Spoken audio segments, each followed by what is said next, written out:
আসসালামু আলাইকুম ওয়া রাহমাতুল্লাহি ওয়া বারাকাতুহু। প্রিয় শিক্ষার্থীগণ, আজকের ভিডিওতে আমরা একটি স্টোরি নিয়ে আলোচনা করব। স্টোরিটির নাম হলো failure is the pillar of success. ব্যর্থতাই সফলতার স্তম্ভ। প্রিয় শিক্ষার্থীগণ, এখানে তিনটি নাম দেওয়া আছে, তোমরা যে কোনো একটি নাম ব্যবহার করবে। আমরা এখন স্টোরিটি সম্পূর্ণ উচ্চারণ এবং অনুবাদ শিখব। তোমরা ভিডিওটা ধৈর্য সহকারে শেষ পর্যন্ত দেখবে। Robert Bush was the king of Scotland. Robert Bush ছিলেন স্কটল্যান্ডের রাজা। His army was defeated by King Edward of England and again. তার সেনাবাহিনী বারবার ইংল্যান্ডের রাজা এডওয়ার্ডের কাছে পরাজিত হয়েছিল। But his army was defeated 6 times. কিন্তু তার সেনারা 6 বার পরাজিত হয়। Bush became very sad and left his kingdom.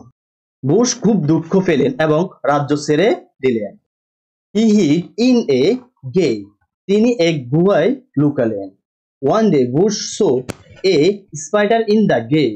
একদিন বুশ গুহায় একটি মাকড়সা দেখলেন। Spider tried again and again to climb to the roof.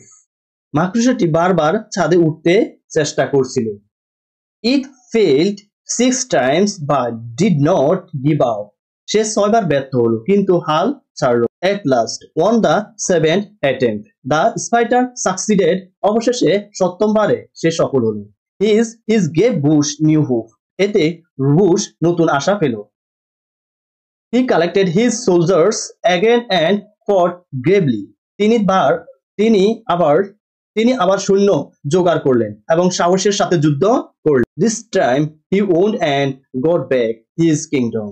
এবার তিনি জয়ী হলেন এবং তার রাজ্য ফিরে পেলেন। প্রিয় শিক্ষার্থীগণ, এখানে আমাদের উচ্চারণটা দেওয়া আছে, তোমরা আমাদের উচ্চারণ। যদি ভিডিওটা ভালো লাগে থাকে অবশ্যই চ্যানেল সাবস্ক্রাইব করবে। আমাদের সম্পূর্ণ স্টোরিটা তোমরা ওই স্টোরিটা কাগজে তুলে পেপারে করে নিবে।